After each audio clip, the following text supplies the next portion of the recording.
गलद्दानगण्डं मिलद्भृङ्गखण्डं चलच्चारुशुण्डं जगत्त्राणशौण्डं लसद्दन्तकाण्डं विपद्भङ्गचण्डं शिवप्रेमपिण्डं भजे वक्रतुण्डम्।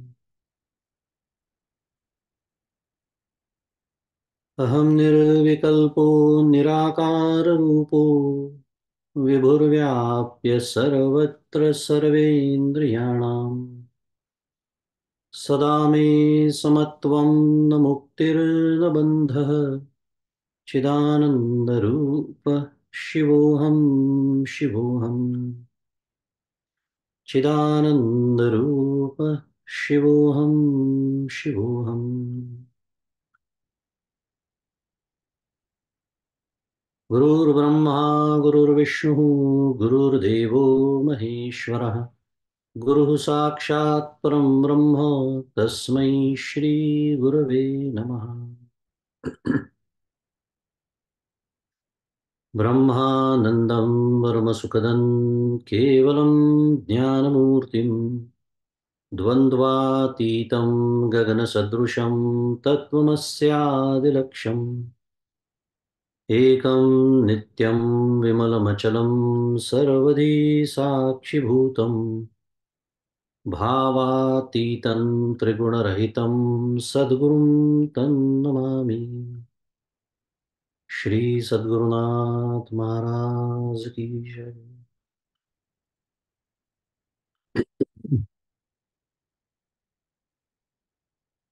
जय जय रघुवीर समर्थ। श्री राम जय राम जय जय राम। श्री राम जय राम जय जय राम। श्री राम जय राम जय जय राम। श्री राम जय राम जय जय राम। श्री राम जय राम जय जय राम। श्री राम जय राम जय जय राम। श्री राम जय राम जय जय राम। श्री राम जय राम जय जय राम। श्री राम जय राम जय जय राम।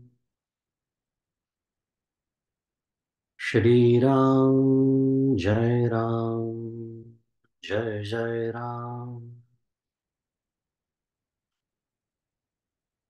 श्री राम जय राम जय जय राम। श्री राम जय राम जय जय राम। श्री राम जय राम जय जय राम। श्री राम जय राम जय जय राम। श्री राम जय राम जय जय राम।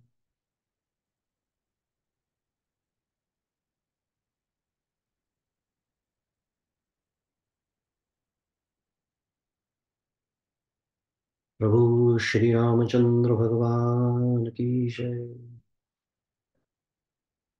श्री सद्गुरुनाथ महाराज की जय। जय जय रघुवीर समर्थ।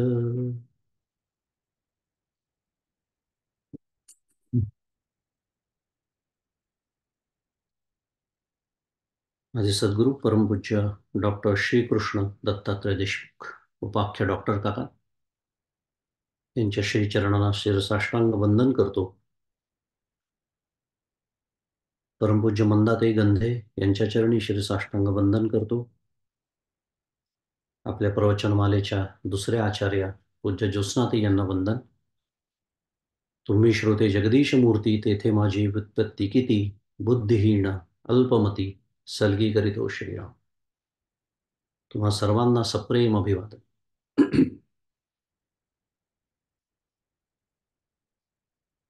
गेले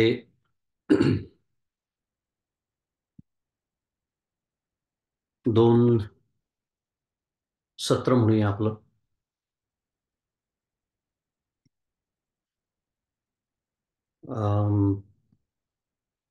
गेल्या काही सत्रांपासून आपलं आत्मतत्वाचं चिंतन सुरू आहे. पण विशेषतः गेले जे 2 सत्र मी जसं म्हणत होतो त्याच्यामध्ये आत्मतत्वाचं किंवा ब्रह्मतत्वाचं सर्व प्रकाशकत्व आणि सर्व व्यापकत्व याचं वर्णन आपण बघितलं. मागच्या वेळेला आपण मुंडकोपनिषदातली एक श्रुती पाहिली होती की तमेव भांतम अनुभाती सर्वम तस्य भाषा सर्वमिदं विभाती. की तमेव भांतम अनुभाती सर्वम, की ते असल्यामुळे, त्याच्या अस्तित्वामुळे, ते सत्तारूप अधिष्ठान असल्यामुळे थोडक्यात काय होतं, अनुभाती. इतर सर्व गोष्टी त्याच्या मागणं मागच्याला ते छायेचा दृष्टांत आला होता की पहिले प्रकाश असतो मग छाया असते. त्याप्रमाणे अनुभाती सर्व जे आपल्याला अनुभव येतात, प्रतिबोध विदितम मतम अमृतत्वम ही विंदते, असाही आपण विचार केला की ते प्रकाशमान असल्यामुळे, सत्तारूप प्रकाशमान असल्यामुळे या सर्वांचा आपल्याला अनुभव येतो. ते सर्वांना दुसऱ्या भाषेत तस्य भाषा सर्वमिदं विभाती, सर्वांना ते प्रकाशित करतं, संपूर्ण जगताला ते प्रकाशित करतं.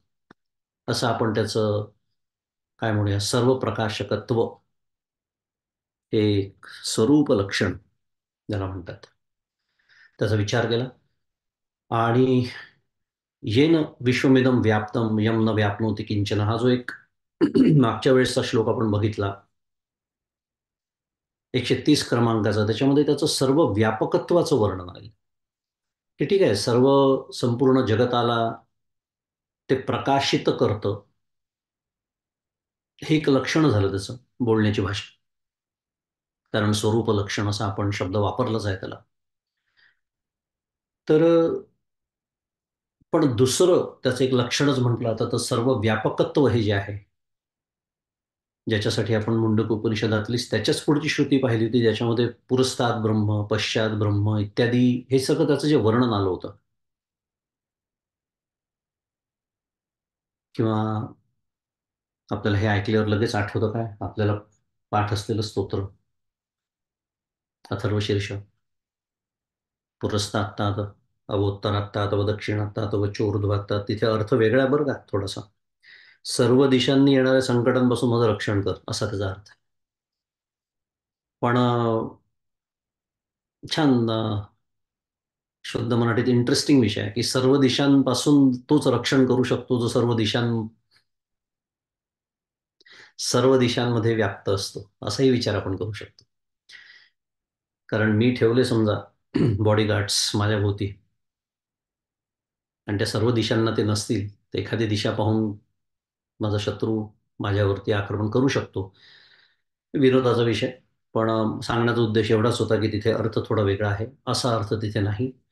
पण इथे जे सर्व व्यापकत्वाचं वर्णन आहे, पुरस्ताद ब्रह्म पश्चात ब्रह्म, असं श्रुती आपल्याला सांगते की की अगदी साध्या भाषेत संत आपल्याला सांगतात, रीता ठावया राघवे विण नाही, भरला घनदाट हरी दिसे, त्रिभुवन संचले विठ्ठले का. आता मी ते 3 संतांची नावही सांगत नाही. 3 संतांचे 3 काय म्हणूया, आपण नेहमी साक्ष काढतो त्यांची. साध्या भाषेत. चांगली भाषा नाही आहे. पण बोलण्याचा उद्देश असा की संत ही तेच पण अगदी साध्या सोप्या शब्दात आपल्याला सांगत असतात. तर त्याचं हे सर्व व्यापकत्व जे आहे, शेवटी श्रुती इथेच येऊन थांबते की नाही, सर्वम खलु इदम ब्रह्म, खल्विदम खलु इदम ब्रह्म. त्यामुळे त्या आत्मतत्वाच्या अधिष्ठानावर काही काही शब्द खूप वेळा आपण म्हणजे काय हजारो नाही लाखो वेळा ऐकलेले असतात, पण समजूनच घ्यावे लागतात ते. कारण आधार वेगळा, अधिष्ठान वेगळं, आता तो विषय वेगळा. पण नेहमी रज्जू आणि सर्प डोळ्यासमोर आणायचं, की रज्जूच्या अधिष्ठानावरती सर्प भासतो. अधिष्ठान याच्यासाठी म्हणायचं की रज्जूच नसती तर सर्प भासला असता का? नाही. आणि सर्प आणि रज्जू याचं नातं काय आहे? तो केवळ भास आहे. ती रज्जूच सर्परूपाने भासते आहे. जाऊ दे, त्याचे अनेक पैलू आहेत. फार सुंदर दृष्टांत आहे तो वेदांतामधला. पण अधिष्ठान शब्द आला म्हणून थोडंसं जास्त बोललो. त्या आत्मतत्वाच्या अधिष्ठानावरती त्याच्या सत्तारूप स्फूर्तीने बुद्धी, प्राण, इंद्रिय इत्यादी कार्यप्रवण होतात. असं सगळं आपण मागच्या वेळेला शिकलो. आता प्रश्न असा निर्माण होतो की कार्यप्रवण होतात, कार्यान्वित होतात, शुद्ध मराठीत ते ऍक्टिव्हेट होतात, हे सगळं आपल्याला कळलं. पण कार्यप्रवण होऊन कोणतं कार्य करतात, हा एक प्रश्न पुढे येतो. विचार केला तर हे सांगणाराच आपला पुढचा श्लोक म्हणजे आपल्या आजच्या अभ्यासाचा जो श्लोक आहे, श्लोक क्रमांक 131. तो श्लोक त्या दृष्टीने आलेला आहे, कारण असा विचार जर आपण नाही केला तर असं वाटतं की सारखं तेच सांगणं सुरू आहे. तसं वाटू नये म्हणून मी आधी स्पष्टीकरण दिलं की देह, इंद्रिय, मन, बुद्धी हे आत्म्याच्या अधिष्ठानावर जे कार्यरत होतात, मी जसं म्हणालो, किंवा कार्यप्रवण होतात, तर ते कोणतं कार्य करतात? आचार्य सांगतात आहे, यस्य सन्निधी मात्रेण देहेंद्रिय मनोधिय विषयेषु स्वकीयेषु वर्तन्ते प्रेरिता इव. श्लोक आपल्यासमोर असेल, कदाचित तुमच्यासमोर PDF असेल तर.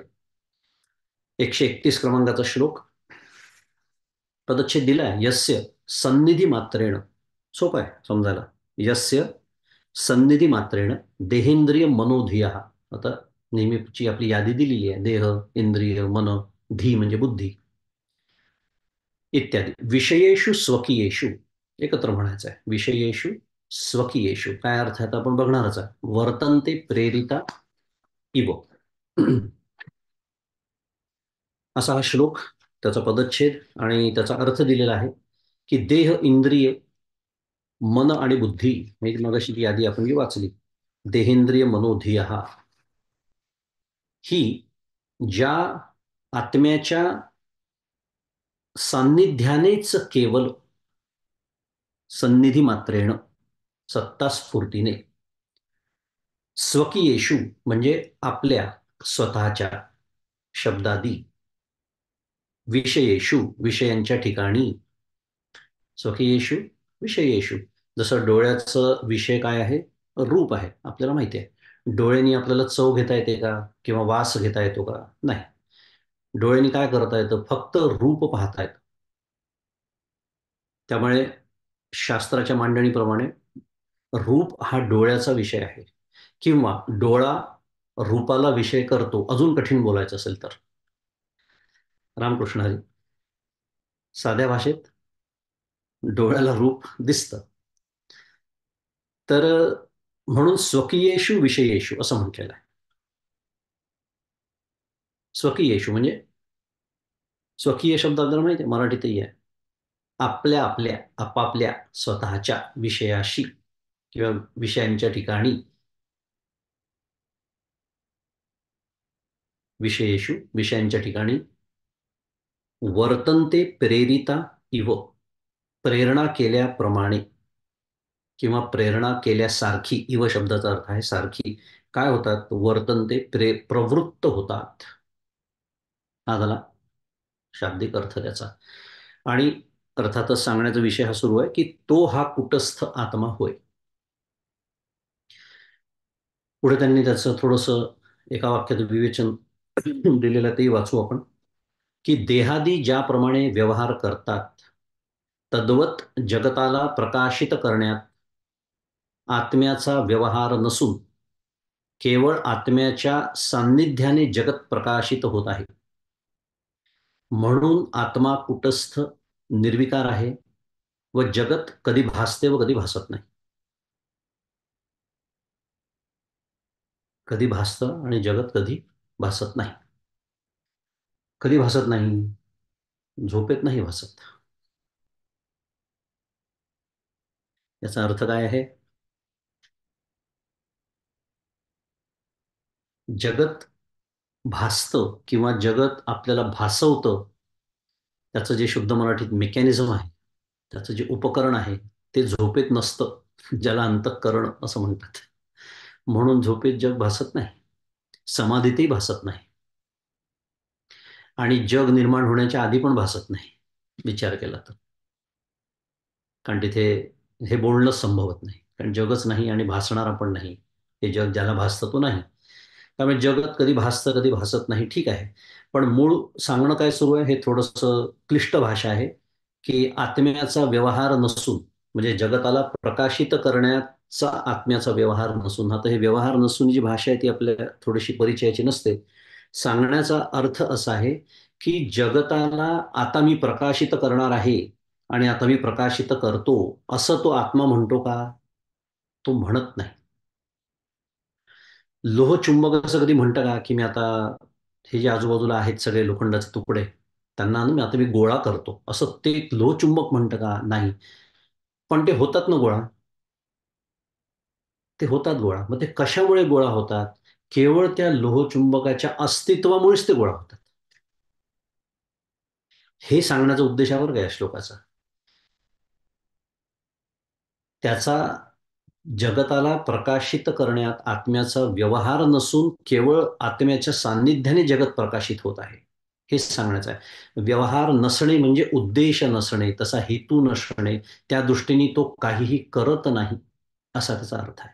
तर काय होतं, तर केवळ त्याच्या सान्निध्यामुळे हे जगत प्रकाशित होत आहे. आणि म्हणून आत्मा कसा आहे, स्वतः आत्मा किंवा ब्रह्म नावाचं जे तत्व आहे ते कसं आहे, ते कुटस्थ आहे, ते निर्विकार आहे. कुटस्थ, कुटस्थाचे अनेक अर्थ आहेत. त्यातला एक अर्थ आपण इथे आत्ता वापरून घेऊ, त्याला अचल असं म्हणतात. चळेना ढळेना मनाचे श्लोक, असा त्याचा अर्थ आहे. त्यामुळे मुख्य विषय काय सुरू आहे आपला या श्लोकाच्या माध्यमातून, आपल्याला शिकायचं काय आहे? कारण त्याचं प्रकाशकत्व हे सांगून झालं, त्याचं व्यापकत्व सांगून झालं. आणि हे मी जसं म्हणालो, या श्लोकामध्ये दोन गोष्टी आपल्याला सांगितल्या जातात आहेत. एक, हे जी यादी आली मगाशी, देहेंद्रिय, देह म्हणा, इंद्रिय म्हणा, प्राण म्हणा, काय मनबुद्धी वगैरे वगैरे वगैरे, हे कार्यप्रवण होऊन काय करतात, हा एक विषय जो मी मगाशी बोललो, ते आपण आता कळलं आपल्याला. काय? स्वकीयेषु विषयेषु वर्तन्ते, आपापल्या विषयांकडे त्यांची प्रेरणा होते त्यांना, हे एक. आणि दुसरं, तो प्रेरणा देत नाही.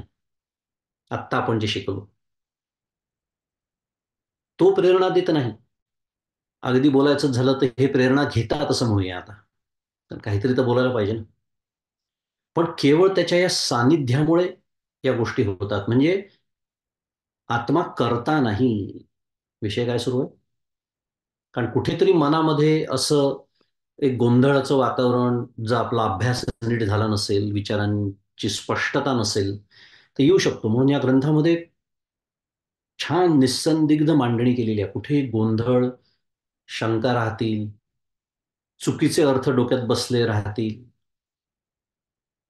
असं होऊ नये अशी खात्री केलेली आहे, अशी खबरदारी घेतलेली आहे. त्यामुळे आत्मा प्रकाशित करतो ही मांडणी केल्यानंतर आत्मा मग करता आहे का? तो काही करतो का? तो देतो का प्रेरणा? असं वाटू शकतं. तर तसं वाटू नये म्हणून केवळ त्याच्या सान्निध्यानेच या गोष्टी होतात. कारण निष्कर्मम ब्रह्मशी व्याख्या आहे. वाचस्पती म्हणतात मिश्र. निष्कर्मम ब्रह्म तद्विषय विचारोपदिष्पन्नम ज्ञानम नैष्कर्म्यम आणि तद्रूपा सिद्धी, असा तो पूर्ण श्लोक आहे. तो सोडून देऊ. निष्कर्मम ब्रह्म अशी सुरुवात आहे त्याची. जे निष्कर्म असतं त्यालाच ब्रह्म म्हणतात. मग ते जे निष्कर्म आहे, तर ते प्रकाशित करण्याचं कर्म कसं करेल? साधी गोष्ट आहे.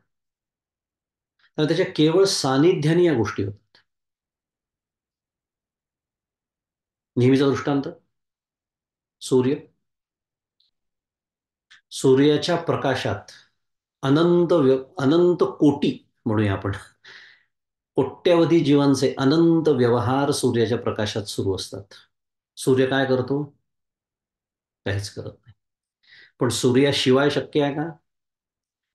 हे घरात राहून कळत नाही, जंगलात गेलं की कळतं. अमेरिकेमध्ये कॅम्पिंग नावाचा एक प्रकार आहे. अनेकांनी केला असेल तो. मी केलेला आहे. आम्ही कॅम्पिंगला जेव्हा जातो जंगलामध्ये, तेव्हा बऱ्याच वेळेला असं होतं की ते कॅम्प साईट जी असते, जिथे आम्ही कॅम्पिंग, तिथे तंबू बिंबू ठोकायचा असतो, तिथे पोचेस तो आम्हाला नेहमी रात्र होतो, अंधार. आणि अंधार काय आहे, जंगलात गेल्याशिवाय कळतच नाही. काही म्हणजे काही दिसत नाही. अकाठ्य ज्याला म्हणतात. विशेषतः जर ती अमावस्येची रात्र असेल किंवा पौर्णिमेची रात्र विशेषतः नसेल तर थोडाफार उजेड असतो, पण गाडीचा जर लाईट बंद केले, दिवे बंद केले, काहीच दिसत नाही. याचा अर्थ काय? कर्म शक्य नाही. मग तिथे आम्ही जाताना सगळं ते कंदील आणि टॉर्च आणि पॉवर्ड बाय बॅटरीज वगैरे सगळं घेऊन जातो. आणि त्या प्रकाशामध्ये मग आम्ही तो तंबू ठोकतो, तेव्हा पुढे आमची रात्री राहण्याची सोय होते. घेतला अनुभव आपण सगळे. हे का बरं सांगावं लागतं? कारण आपल्याला सूर्य नसला तरी फारसं बिघडत नाही, असं कुठेतरी डोक्यात आता बसलेलं आहे आपल्या सगळ्या आधुनिक लोकांच्या. म्हणून तेवढ्यासाठी थोडंसं जास्त विवेचन करावं लागतं. जंगलात गेलं की कळतं की सूर्य असल्याशिवाय कर्म जसं शक्य नाही आहे. पण सूर्य सकाळी जेव्हा उगवतो तेव्हा जशी आपली सर्वांची कर्म सुरू होतात, पण त्याच्यामध्ये जसं सूर्याचं काहीही म्हटलं तर काय आहे, योगदान नाही. तो त्याचं कर्म करतो, त्याचं काम करतो म्हणण्यापेक्षा पुन्हाही बोलण्याची भाषा आहे. कारण पुन्हा काहीतरी तो करतो असा आरोप होईल त्याच्यावर. सूर्य उगवतो. कारण म्हटलं ना, खरं आता विज्ञान पुन्हा आपल्याला सांगतं, सूर्य उगवतो का? नाही, सूर्य आहे तिथेच आहे. पृथ्वी फिरते आहे म्हणून सूर्य उगवतो हा व्यवहार होतो. जणू काही. पण म्हणूया सूर्य उगवतो. पण तो उगवल्यानंतर सर्व जीव आपापल्या व्यवहाराला लागतात. पण त्याच्या सूर्याचा काहीच सहभाग नसतो. तो काहीच करत नाही. मग आता हे ऐकल्यानंतर ना एक विचार येऊ शकतो मनामध्ये, की ठीक आहे, हे कळलं. मग असं जर आहे, की त्याच्या केवळ सानिध्यामुळे देह, इंद्रिय, प्राण, मन, बुद्धी हिची सगळी यादी सारखी सारखी मी म्हणतोय, हे या सर्वांना प्रेरणा मिळते आणि ते स्वकीयेषु विषयेषु या नियमाप्रमाणे किंवा विषयेषु स्वकीयेषु या नियमाप्रमाणे आपापल्या विषयांकडे त्यांची प्रवृत्ती होते, असं आपण आता शिकलो. मग प्रश्न असा निर्माण होतो मनामध्ये, मग सर्वांच्या प्रेरणा सारख्या का नाही आहेत? येऊ शकतो की नाही विचार? कारण ब्रह्मतत्व एकच आहे. आपल्या प्रत्येकाच्या देहाच्या सापेक्षतेने त्याला आत्मा म्हणतात. त्याच्या सानिध्याने यांना प्रेरणा मिळतात. मग त्या प्रेरणा सारख्या नको का सगळ्यांच्या? तशा झाल्या असत्या तर again 7 billion people on this planet, सगळ्यांच्या प्रेरणा सारख्या झाल्या असत्या. मग असं का होत नाही? त्याचं उत्तर आहे आपल्या बुद्धीला प्रेरणा मिळते. पण बुद्धीची प्रेरणा जी आहे, त्या बुद्धीवर 3 गुणांचे काय असतात? रंग असतात. सत्वगुण, रजोगुण, तमोगुण. आपल्याला पाठ आहे सगळ्यांना. आणि त्या त्या गुणांप्रमाणे त्या बुद्धीची प्रवृत्ती होते. म्हणजे दृष्टांताने बोलायचं झालं तर विजेचं ते इलेक्ट्रिक करंट, वीज, ते बटन दाबलं त्याने दिवा लागतो. पण दिव्याचा प्रकाश पिवळा पडावा का हिरवा पडावा का लाल पडावा, याच्यामध्ये त्या इलेक्ट्रिक करंट म्हणजे त्या विजेचा काय सहभाग आहे? हो, काही नाही. विजेच्या सहभागाने विजेने काय केलं? प्रेरणा दिली. पण दिव्यानी उजेड कोणता द्यायचा हे जसं दिव्याच्या त्या काचेच्या रंगावरती अवलंबून आहे. तो हिरवा असेल तर हिरवाच रंग देणार आहे, पिवळा असेल तर पिवळा देणार आहे, झिरोचा असेल तर कमी देणार आहे, मोठा असेल फ्लड लाईट फार मोठा प्रकाश देणार आहे, इत्यादी इत्यादी. हे जे भेद आहेत, हे भेद बुद्धीवरच्या त्या तीन गुणांमुळे संभवतात. आणि म्हणून बुद्धीच्या प्रेरणा सुद्धा भिन्न आहे. गुणा गुणेषु वर्तंत इति मत्वा न सज्जते. तिसरा अध्याय. गुणा गुणेषु वर्तंत इति मत्वा. मत्वा म्हणजे भगवंत तिथे स्वतःबद्दल बोलतात आहेत, पण म्हणजेच आत्ताची जी आपली भाषा आहे आत्मतत्वाची, ब्रह्मतत्वाची, त्याच्याशी त्याचा संबंध नाही. पुन्हा आपल्या सूर्याच्या दृष्टांताकडे आपण परत गेलो तर तो सूर्य उगवल्यानंतर जे व्यवहार सुरू होतात जीवाचे, त्या सूर्याच्या प्रकाशामध्ये कोणीतरी महाभयानक पाप करतात, कोणीतरी अतिशय पुण्य करतात. अनुभवाचे विषय आहेत आपल्या सर्व. पुन्हा याच्यामध्ये सूर्याचा सहभाग काय नाही. प्रेरणेच्या भाषेत बोलायचं झालं तर सूर्याने सारखीच प्रेरणा सगळ्यांना दिलेली आहे, म्हणजे प्रकाशरूपी प्रेरणा. दृष्टांताच्या भाषेत बोलायचं झालं तर सूर्याने ती दिलेली सर्वांना सारखीच आहे. पण मग प्रत्येक जीव जे स्वतंत्र कर्म करतो, कोणी महान पाप करतात, कोणी पुण्य करतात, कोणी अजून काही करतात, विविध प्रकारची जी कर्म असतात ती ती त्या त्या जीवाच्या, दुसऱ्या भाषेत वासना, वासनेचे रंग, तीन गुणांचे रंग, त्याप्रमाणे त्यांची ती कर्म होतात. मगाशी मी जो एक प्रश्न उपस्थित केला त्याचं उत्तर देण्याच्या निमित्ताने मी बोललो की सर्वांच्या प्रेरणा सारख्या का नाही आहेत. तोही कुठेतरी विचारामध्ये संदिग्धता राहू नये म्हणून. आपल्याला माहित आहे केनोपनिषद नावाचं उपनिषद आहे. त्या उपनिषदाची सुरुवातच या प्रश्नाने केलेली आहे. कोणत्या, जो आपला विषय सुरू आहे, केनेशितम पतती प्रेषितम मनः केन प्राणः प्रथमः प्रैति युक्तः, असा प्रश्न विचारला तिथे. केनेशिताम वाचमिमां वदन्ति चक्षुः श्रोत्रम च उदेवो युनक्ती. म्हणजे केनेशितम पतती प्रेषितम मनः, हे मन कोणाच्या द्वारा इच्छित किंवा प्रेरित होऊन आपल्या विषयांमध्ये येऊन पडते. इथे पतती म्हणून पडते. पडते याचा अर्थ ते प्रवृत्त होते, त्या विषयांकडे धाव घेते, त्या पततीचा असा अर्थ आहे. विषयेषु स्वकीयेषु. केन प्राणः प्रथम प्रैतियुक्तः, की कोणापासून प्रयुक्त होऊन प्राण कार्य करतात. केनेशिताम वाचमिमाम वदंती, मनुष्याची वाणी कोणाच्या द्वारा इच्छा होऊन बोलते. चक्षुः श्रोत्रम च उ देवो युनक्ती, की कोणता देव, डोळे म्हणा, कान म्हणा, चक्षुः श्रोत्रम, डोळे म्हणा, कान म्हणा, इंद्रियांना प्रेरणा देतो. म्हणजे मनाचा उल्लेख झाला, प्राणाचा उल्लेख झाला, वाणीचा उल्लेख झाला, सर्व इंद्रियांचा उल्लेख झाला. तिथे चक्षु आणि श्रोत्र उपलक्षण आहे, सर्व इंद्रिय, पाचही इंद्रिय. पुन्हा यादी साधारण तीच आहे. कोणता देव त्यांना प्रेरणा देतो? अगदी हाच प्रश्न मी जसं म्हणालो, केनोपनिषदाची सुरुवातच आहे. केनेशितम पतती प्रेषितम मनः. आता एक लक्षात घेण्यासारखी एक छान गोष्ट आहे की ज्याचा आपल्या या श्लोकाशी थेट संबंध आहे, की इथे जी यादी दिलेली आहे, यस्य सन्निधी मात्रेण देहेंद्रिय मनोधिया, हा जो आपला श्लोक आहे, किंवा आता मी जी यादी वाचली त्याच्यामध्ये सुद्धा ही जी एक यादी आहे, या यादीतल्या सर्व गोष्टी अचेतन आहेत, अनात्म आहेत. मार्मिकता सांगतोय हा. हे आपल्या लक्षात राहत नाही. त्याचं कारण आहे, मला इतकं तादात्म्य असतं, इतकं तादात्म्य असतं माझ्या बुद्धीशी, इतकं तादात्म्य असतं माझ्या मनाशी, इतकं तादात्म्य माझं माझ्या प्राणांशी असतं, की मी हे माझ्या नकळत विसरून जातो. नकळत म्हणजे काय? मला हे कळतही नाही की मी विसरून गेलेलो आहे, की माझी बुद्धी अचेतन आहे, माझे प्राण अचेतन आहेत, माझं मन अचेतन आहे. अचेतन म्हणजे जड, जवर नुकता परमपूज्य काका म्हणतात. जड नव्हे, जड म्हणजे हेवी. हेवी असा अर्थ नाही आहे, ते अत्यंत सूक्ष्म आहे. किती सूक्ष्म आहे केलाय आपण इतर वेळेला विचार. पंचीकरण होण्याच्या आधी अपंचीकृत तन्मात्र, तन्मात्रा, त्या पंचमहाभूतांपासून तयार झालेलं प्रकरण आहे सगळं. इतकं ते सूक्ष्म आहे. पण कितीही सूक्ष्म असलं तरी ते अचेतन आहे, ते जड आहे. हे सांगण्याचं कारण असं की एखादी अचेतन गोष्ट जेव्हा कार्यप्रवण होते, आपला विषय तो सुरू आहे, इट गेट्स ऍक्टिव्हेटेड. कार्यप्रवण होते, इट गेट्स ऍक्टिव्हेटेड म्हणजे काय? त्याला कार्यप्रवण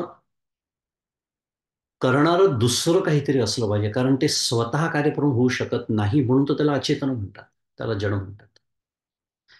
त्यामागचं जे चेतन तत्व आहे ते आपल्याला समजून घ्यावं लागतं. अगदी ढोबळमानाचं एखादं दृष्टांत द्यायचं झाला तर समजा आपण म्हणतो की "अहो, ही गाडी कुठे चालली आहे?" कोणीतरी सांगेल, "गाडी पुण्याला चालली." बोलतो आपण. गाडी पुण्याला जात असते का? म्हणजे गाडी ठरवते का, की मी पुण्याला जायचं, का नागपूरला जायचं, का अमरावतीला जायचं, का सॅन फ्रान्सिस्कोला जायचं, का न्यूयॉर्कला जायचं? एक गाडी ठरवते का? विमान ठरवतं का? नाही. जसं ती गाडी चालवणारा कोणीतरी चेतन असतो, तो ठरवतो. त्याच्या इच्छेने ती गाडी तिकडे एका ठिकाणाहून दुसऱ्या ठिकाणी जशी जाते. आता हे आपल्याला समजायला सोपं आहे. कारण गाडी अचेतन आहे हे आपण बोलतही नाही एकमेकांशी. सांगण्याची गोष्ट नाहीच आहे. ती इतकी स्वाभाविक आहे. पण ती जितकी स्वाभाविक आहे, तितकी आत्ताची जी यादी वाचली तीही तितकीच स्वाभाविक आहे, हे आपल्या लक्षात राहतं.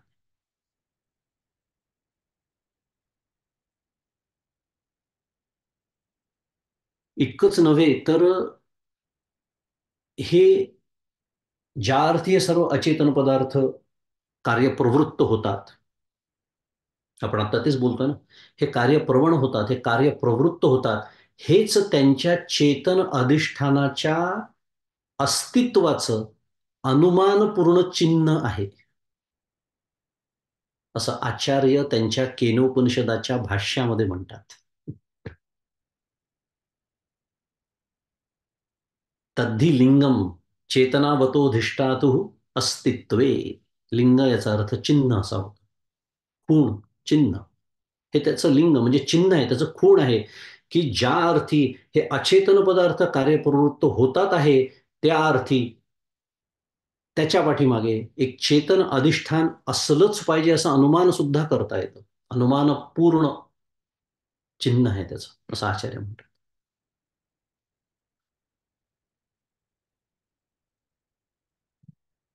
आणि मग हा श्लोक केनोपनिषदामध्ये येतो आणि मग त्याचं पुढे अनेक श्लोकांमध्ये उत्तर दिलेलं आहे. तर आपल्याला तो आपला विषय नाही आहे. पण एक त्यातलं उदाहरणादाखल श्लोक सांगायचा झाला तर प्रसिद्ध श्लोक माहिती असेल आपल्याला, "यन मनसा न मनुते येनाहुर मनोमतम." प्रसिद्ध श्लोक आहे किंवा श्रुती म्हणतात. "तदेव ब्रह्मत्वं विद्धी नेदम यदिदमुपासते." यन मनसा न मनुते, मनाने ज्याचं मनन करता येत नाही, म्हणजे जाणता येत नाही.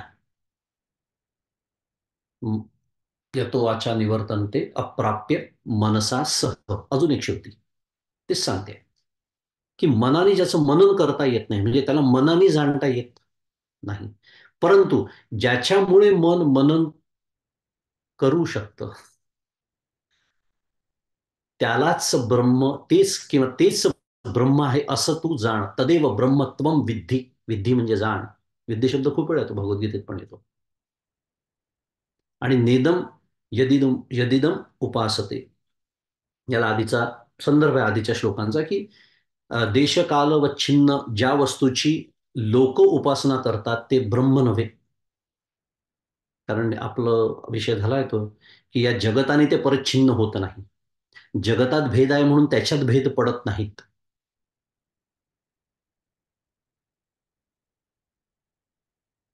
त्या दोरीवरचा साप जो आहे तो मला मण्यार वाटली आणि दुसऱ्याला अजून कुठल्या तरी प्रकारचा तो साप वाटला म्हणून दोरीत काहीच फरक पडत नाही. तो बघणाऱ्याच्या दृष्टीचा तो दोष आहे.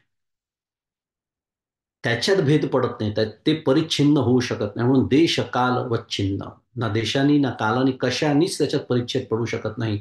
आणि अशा परिच्छेदासह एखाद्या वस्तूची जर लोक उपासना करत असतील तर ती ब्रह्माची उपासना नाही, असा हा श्लोक आपल्याला सांगतो.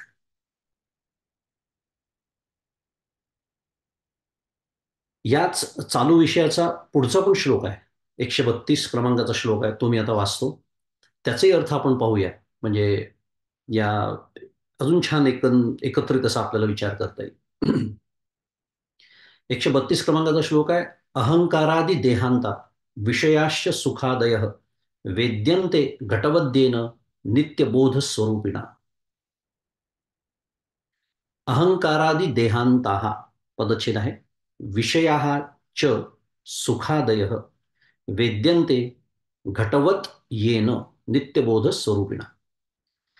ते म्हणतात की पूर्वी सांगितलेले जे अहंकारापासून देहापर्यंत हे सारखे जे पदार्थांची यादी आपण वाचतो आहे आणि त्यांचे शब्दादी जे विषय आहेत आणि सुखादी हे विकार आहेत. विषय प्राप्त झाल्यानंतर तो अनुकूल असेल तर काय होतं? सुख होतं. प्रतिकूल असेल तर दुःख होतं. याला काय म्हटलेलं आहे? याला विकार असं म्हटलेलं आहे. आणि म्हणूनच यांनी जो हलत नाही त्याला काय म्हणतात? निर्विकार. निर्विकार म्हणजे दगड नव्हे. सांगावं लागतं सारखं. मग नक्की काय सांगायचं आहे?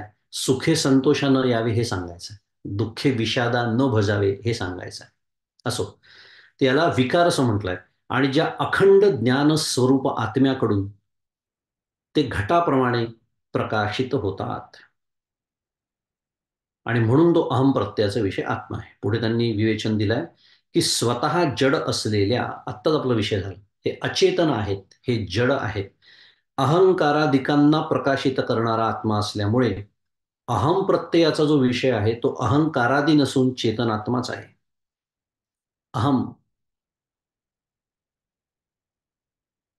अहंकारादी म्हणजे घटाप्रमाणे, जसं घटाला तो प्रकाशित करतो, बाहेरच्या सगळ्या वस्तूंना तो प्रकाशित जसा करतो, तशा आतल्याही वस्तूंना तोच प्रकाशित करतो. फार सुंदर मार्मिकता आहे खरं या श्लोकात विचार केला.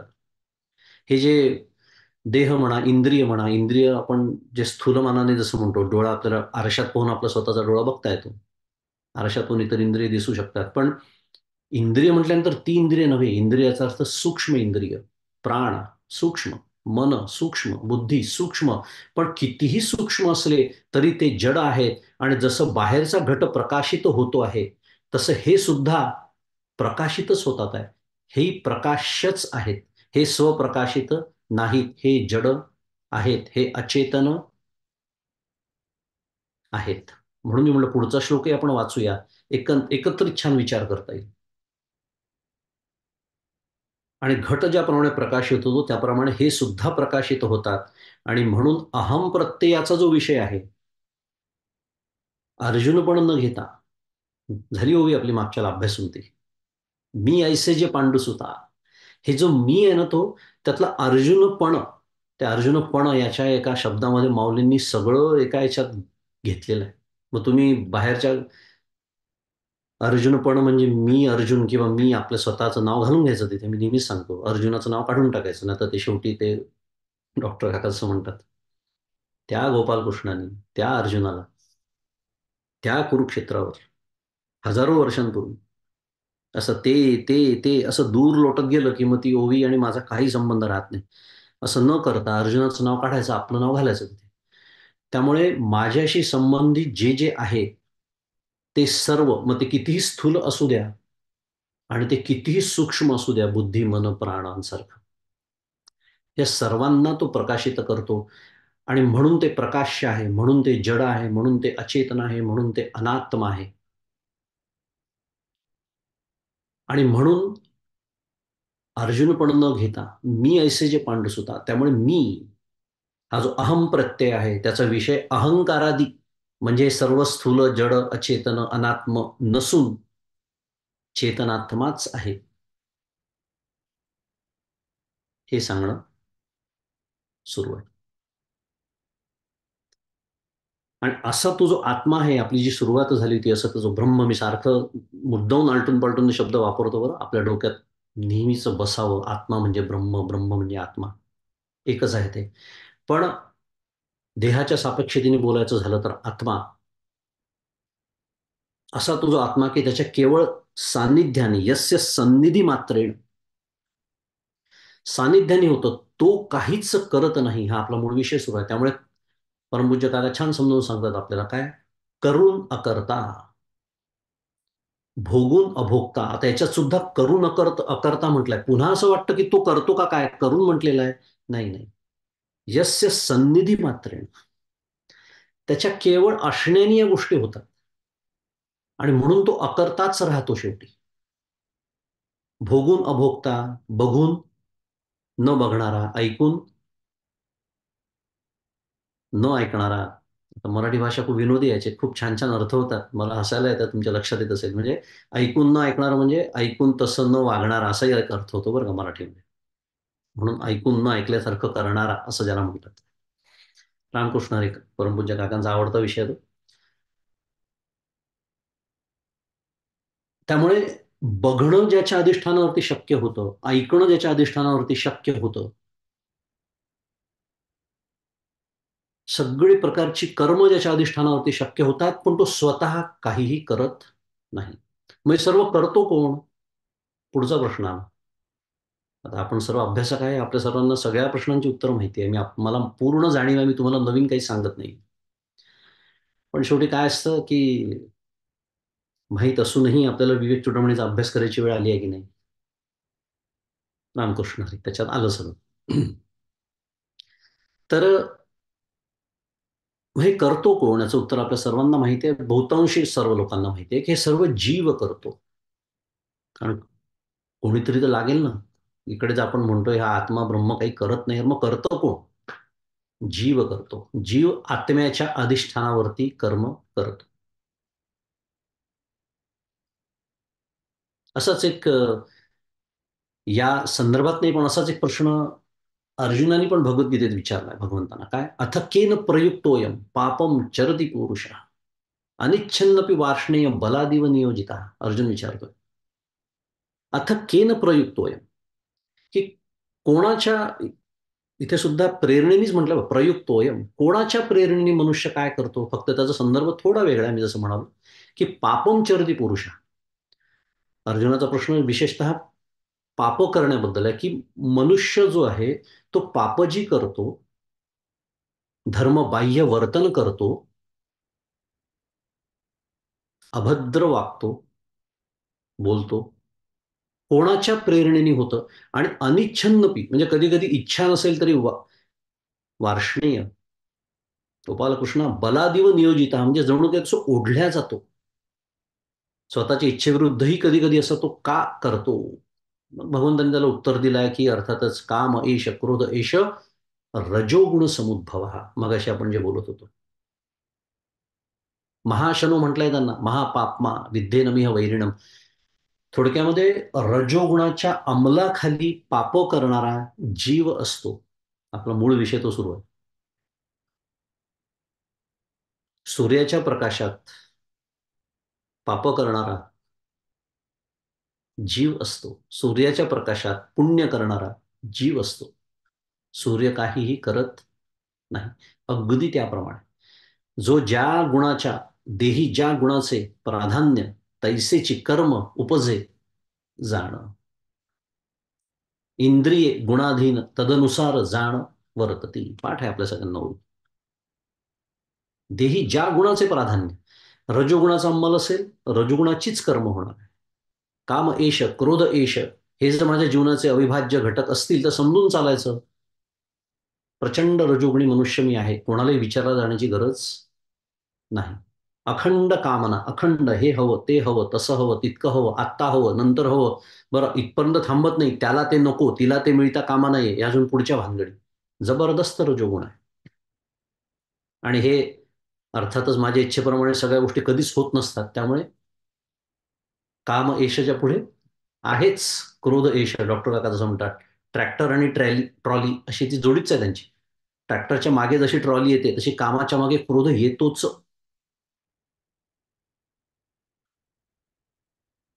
पण हे सर्व करणारा जो असतो तो जीव असतो. आणि जीव ही संकल्पना आपण खूप वेळा समजून घेतली आहे.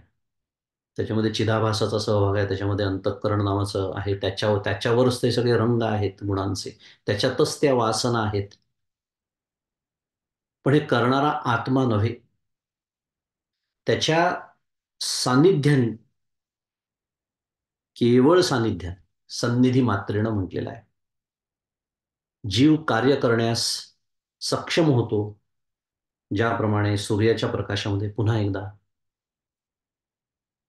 विविध जीव विविध प्रकारची जी कार्य करत असतात.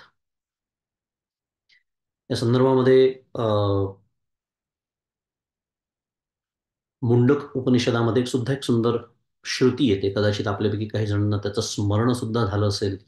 हे जीव आणि आत्म्याचं वर्णन ऐकताना, द्वा सुपर्णा सयुजा सखाया समानम वृक्षम परिशस्वजाते तयोरन्य पिप्पलम स्वादु अत्ति अनशनन अन्यो अभिचाकशीती. सुंदर श्रुती आहे. थोडं काय म्हणूया, काव्यात्मक रूपकात्मक वर्णन आहे. पण हेच सांगणं सुरू आहे की आत्मा काहीही करत नाही. आणि द्वा सुपर्णा, द्वा म्हणजे दोन, सुपर्णा म्हणजे सुंदर पंख असलेले, सुपर्ण, पर्ण म्हणजे पंख.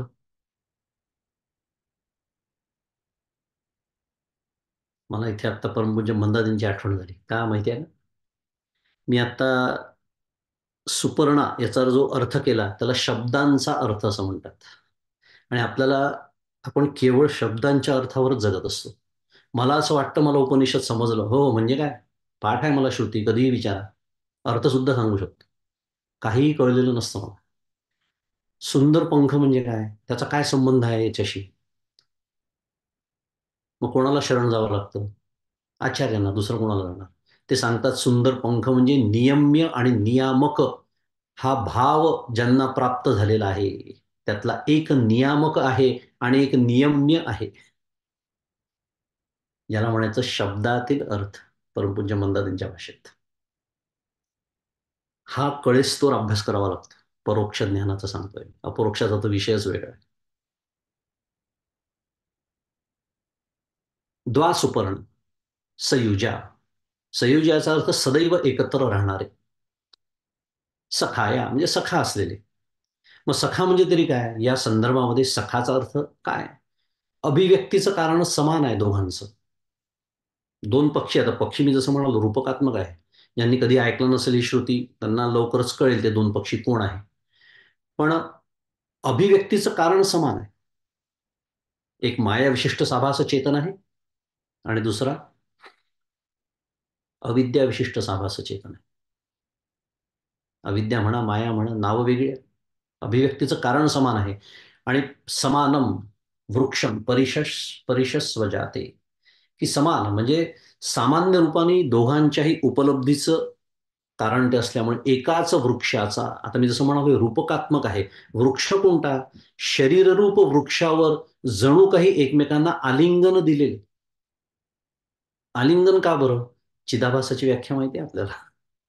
काय आहे जीव, संकल्पनाच काय आहे मुळामध्ये?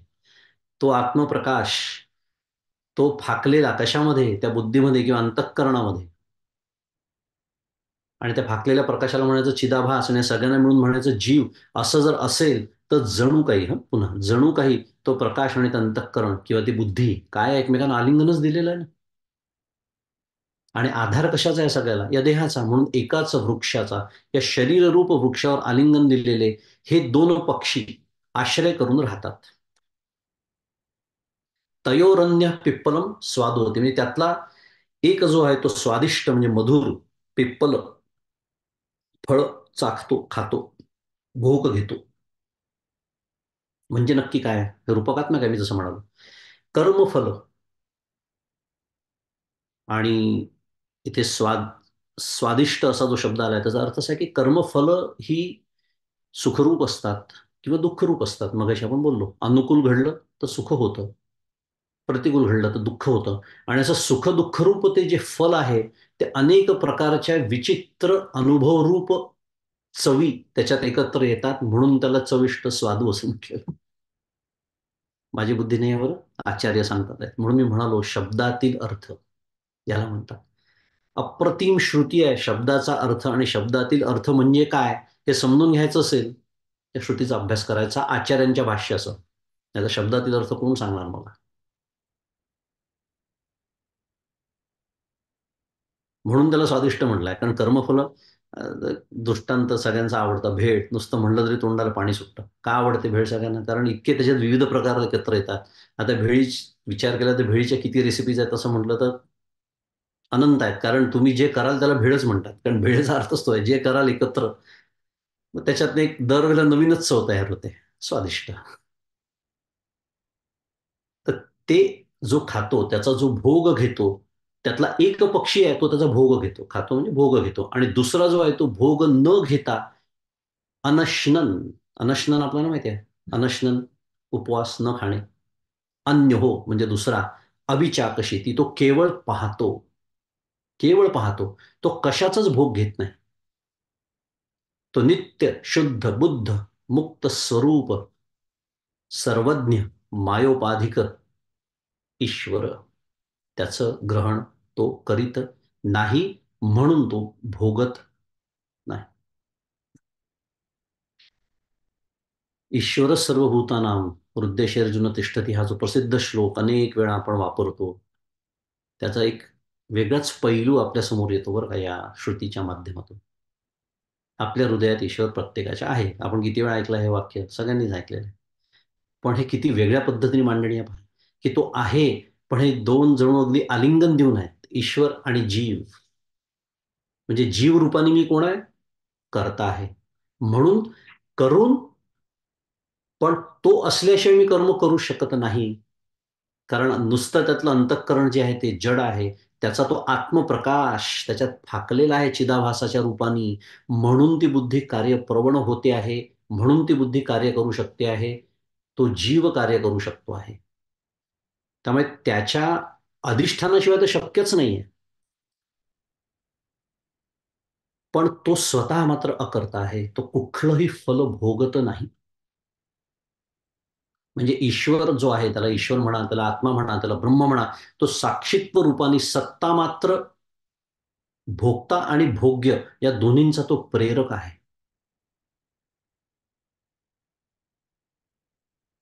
सुंदर श्रुती आहे ही. आपला आत्ताचा जो विषय सुरू आहे, की हे जे सर्व अचेतन आहे, म्हणून म्हणलं की हे शिकण्यासारखं, लक्षात ठेवण्यासारखा धडा आज आपल्यासाठी असेल तर तो हा आहे, की माझी बुद्धी अचेतन आहे, माझे प्राण अचेतन आहेत, माझी इंद्रिय अचेतन आहेत, जड आहेत.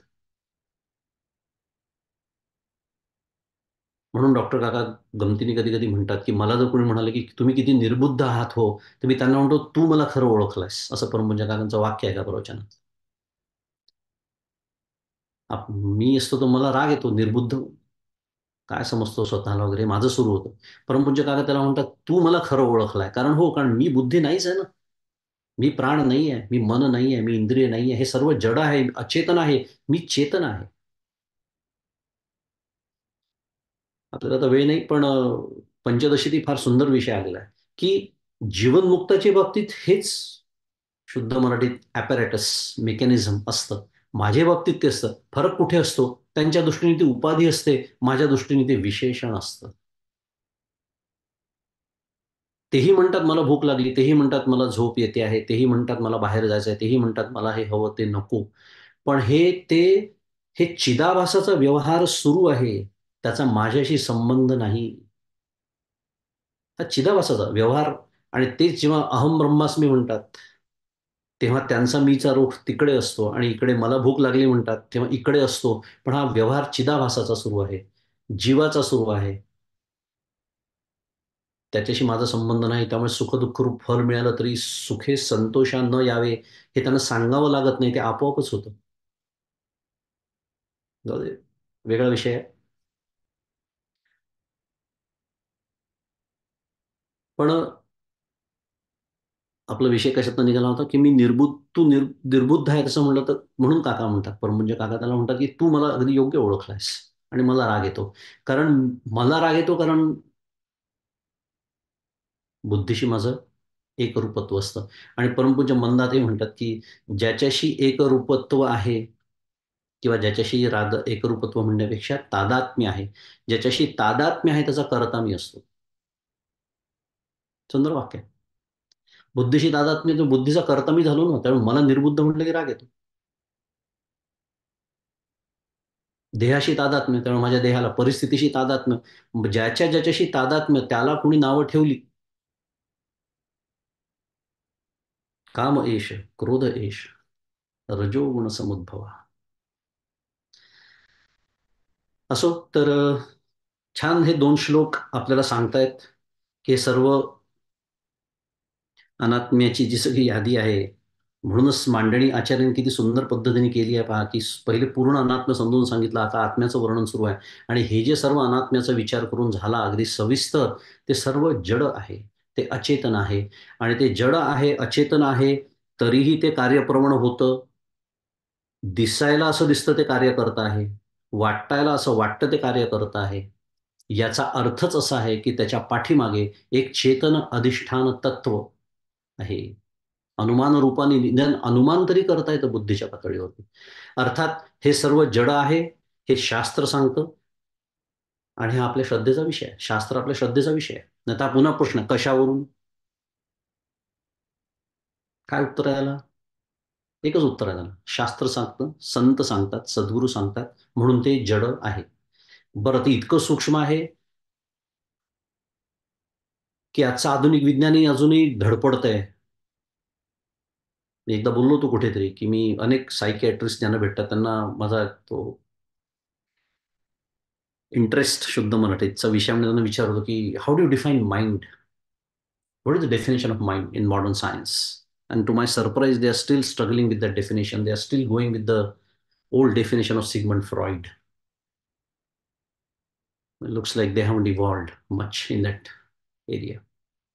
Point is की मन नाही असं म्हणण्याची कोणाचीही छाती नाही. आणि असं असलं तरी अजून ते सापडलेलं नाही लॅबॉरेटरीमध्ये.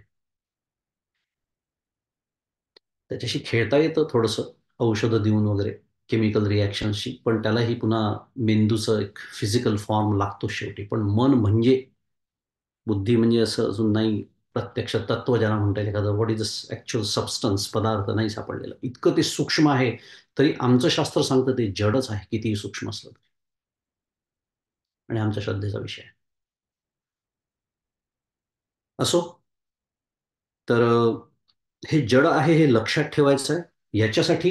कारण नाहीतर नुसते शिकून उपयोग काही नाही, याच्यासाठी की त्याच्याशी असलेलं तादात्म्य मला सोडायचं आहे. कारण मी कोण आहे? अहम ब्रह्मास्मी. अर्जुनपण न घेता मी ऐसे जे पांडुसुता, उठतसे तत्वता ते तयाचे रूप.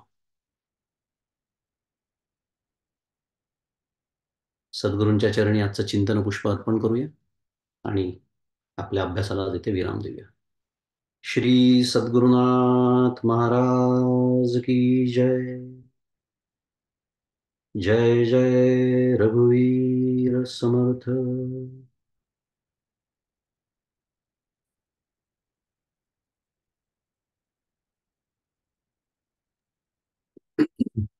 धन्यवाद मंगेश दादा, तुम्हाला इथून नमस्कार. कोणाला प्रश्न असल्यास कॅमेरा ऑन करू विचारा.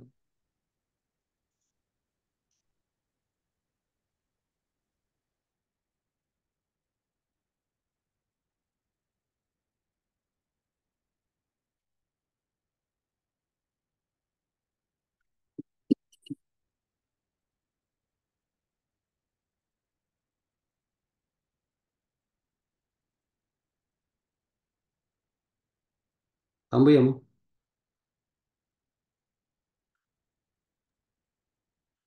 ठीक आहे, कोणालाही प्रश्न नाही, थांबू. शेवटचा श्लोक येतो. व्हावी पूर्ण कृपा गुरु मजवरी, प्रार्थित भावे तुला. वारी सर्व अरिष्ट नेऊन लया, संमोह जो वाढला. अज्ञानांधजनासे मुक्त करुणी, शांतीपदी बैसवी. विनती हीच असे न मागत तुझे, भक्ती तुझी ही हवी. श्री सद्गुरुनाथ महाराज की जय. जय श्रीराम.